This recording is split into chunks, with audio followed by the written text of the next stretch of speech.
E aí, gente, tudo bem com vocês? Eu me chamo Vitória e seja muito bem-vindo a mais um vídeo do canal, etc e tal.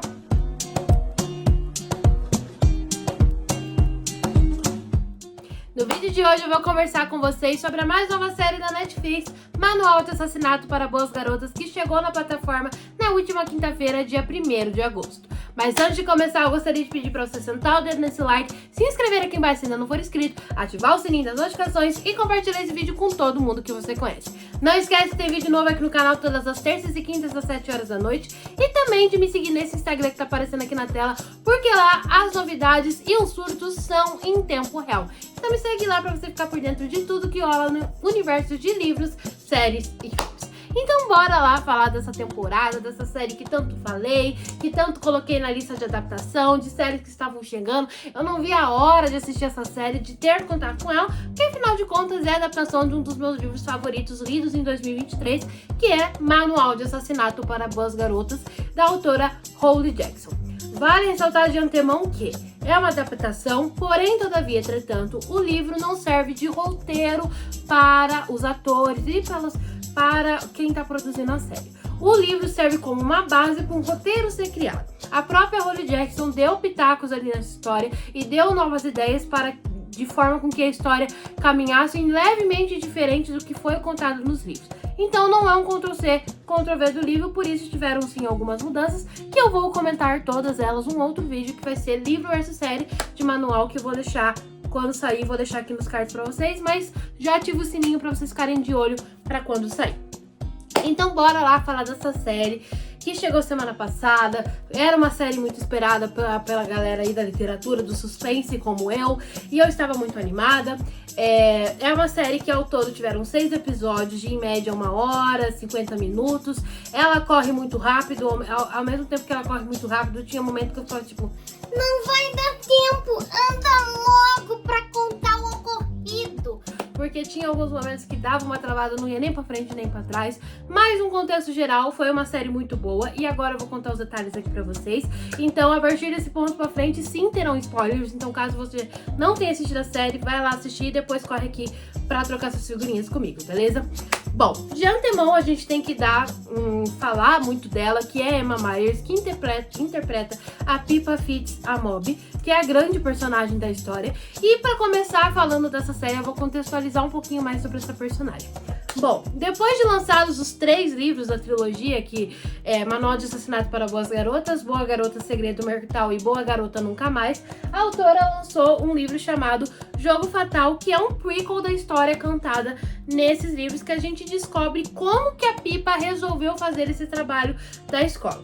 Bom, aqui a gente descobre que a Pippa foi jogar um daqueles jogos de assassino com os amigos dela numa noite de Halloween e ela dá um clique nela e fala, vou fazer minha QPE sobre o caso da Andy Bell e do Southside, porque eu acho que ele não é culpado e eu vou resolver esse negócio. Só que daí, o que acontece? O que é uma QPE? A QPE para eles, lá em Little Clinton, onde se passa essa história, é como se fosse um TCC do ensino médio. Esse trabalho iria ajudar ela a ingressar em uma universidade, ia ajudar ela a ter um desconto, uma bolsa. Então, era o trabalho da vida dela, ela não sabia do que ela ia fazer. E nessa noite, com os amigos dela, contada em Jogo Fatal, ela descobre. A motivação das duas versões da história é diferente? É, mas eu vou comentar lá no outro vídeo e aqui a gente vai falar somente sobre a série. Bom, no início da série a gente já tem uma cena da Andy Bell passando com a cabeça sangrando numa rua escura e um flashback da Pippa na escola pequenininha vendo a Andy passar chorando por ela e o Sal meio estressado perguntando a Andy passou por aqui. Isso deu um clique nela e motivou ela a escolher o tema da QPE dela, apesar dela ter certeza que o Southside não era culpado e ela sempre ter falado ao todo instante, ele era uma pessoa muito boa comigo, todas as vezes que eu falei com ele foi super bacana, ele foi super simpático, sempre me tratou muito bem. Ela tinha uma pulga atrás da orelha, então ela falou, vou resolver esse negócio por mim mesmo. Então ela faz toda uma linha do tempo na parede do quarto dela. Todo mundo fala que ela tá meio louca das ideias, que não é uma boa opção fazer sobre esse trabalho, até porque os pais dela ainda estão sofrendo muito com isso. Foram 5 anos, mas é uma história que mexe com as pessoas da cidade de Little Clinton ainda. Mas ela fala, vou fazer e acabou, entendeu? E aí ela começa aos pouquinhos ir juntando as pontas soltas do caso.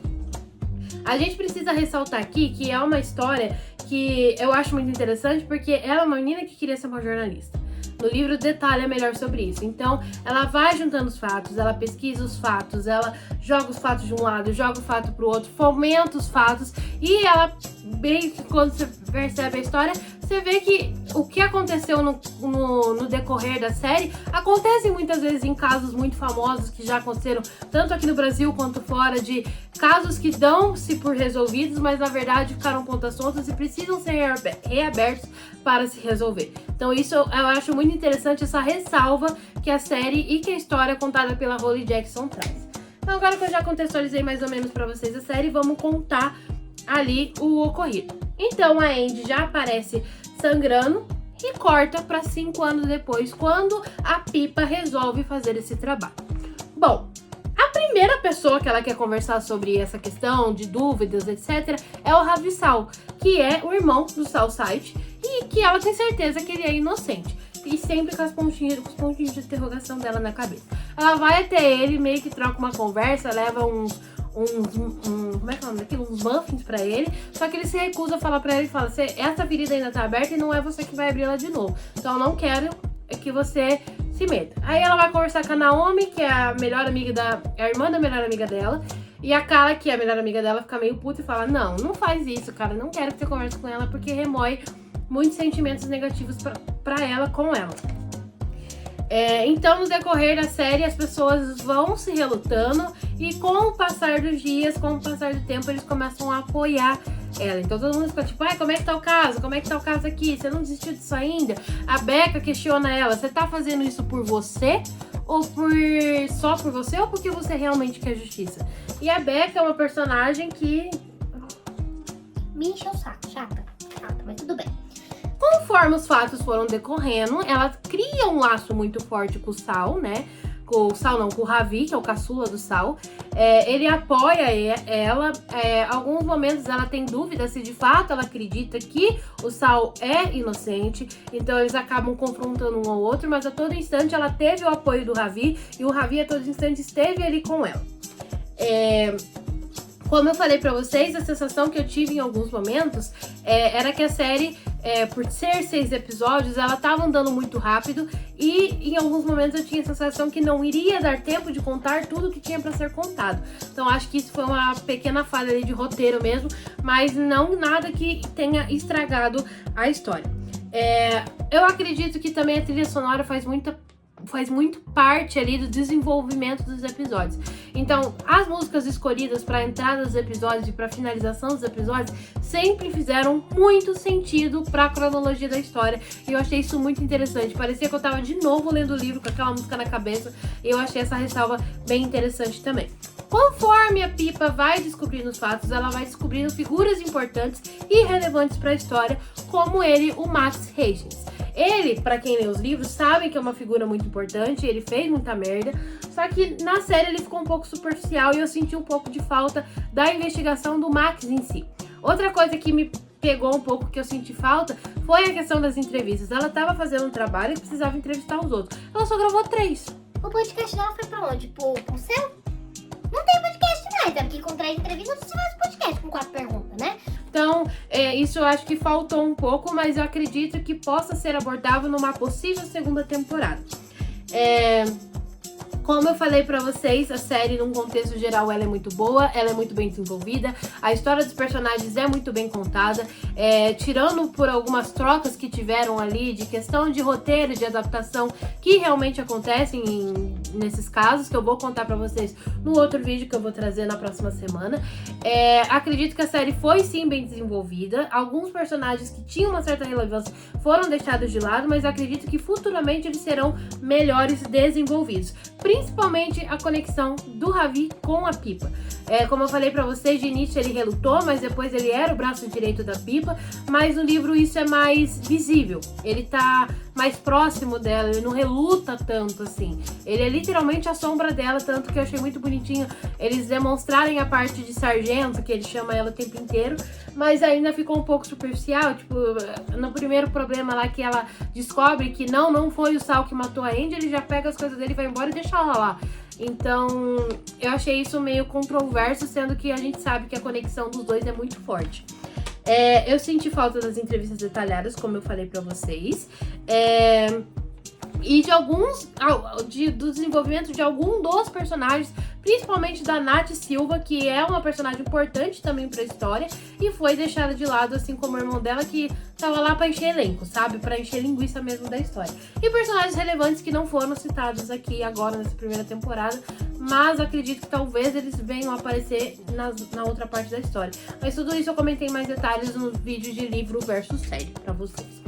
Bom, num contexto geral, acho que vai ter uma nova temporada? Sim, até porque a gente só descobriu a história contada no primeiro livro, que tem aquele desfecho, e no primeiro livro a gente sabe que ela começa a investigar o Max Hastings, e essa história do Max é contada mais detalhada ali no segundo livro da história. Então eu acredito que sim, vai ter novas temporadas, até porque numa cena muito específica que eles estão acampando, um amigo dela cita o serial killer da Fita Isolante, que é um vilão que chega só mais pro final da segunda história, mais pra terceira história ali. Então eu acredito que sim, eles vão desenvolver essas histórias. E quais são as minhas expectativas para essas próximas temporadas? A condenação de menino Max Hastings, que se tem uma coisa que ele tem é culpa. Ele é chato, ele é arrogante, ele é loiro, ele é cebado. Ele me lembra um pouco o Draco Malfoy, mas o Draco Malfoy não fez o que ele fez, entendeu? Porque Draco Malfoy é um ridículo, mas é um ridículo com caráter. Ele assume o que ele fez. Ah, mas ele não tem caráter. Enfim, vocês entenderam. O podcast em si, eu quero ver como é que ela vai desenvolver essa questão do podcast, como que vai ficar, da onde ela vai tirar as entrevistas que ela nem fez, né? E eu quero saber como é que vai se tratar as investigações dos próximos casos que estão por vir. E também as novas figuras, os novos vilões, os novos culpados, os novos mocinhos que podem surgir ali numa segunda e numa terceira temporada. Também gostaria muito de ver um flashback para saber da história contada aqui em Jogo Fatal. Eu acho que seria muito interessante eles voltarem no tempo com flashback para mostrar como é que ela decide e como é que ela se torna a Pipa, que ela é curiosa, investigativa, a partir desse livro da história contada aqui, que é muito engraçada, e é interessante, te deixa com falta de ar em alguns instantes, então eu acho interessante eles trazerem isso aqui. Espero que isso aconteça. Bom, gente, o vídeo de hoje é isso. Eu espero que vocês tenham gostado. Conta pra mim o que você achou dessa primeira temporada. Se você também espera uma segunda temporada. Se assim como eu, você gostou da trilha sonora e que achou que a série corria muito rápido. Conta pra mim tudo isso aqui nos comentários e ativa o sininho para não perder o vídeo de livro versus série que sai em breve, tá bom? Então, um grande beijo pra vocês. Até a próxima semana e tchau!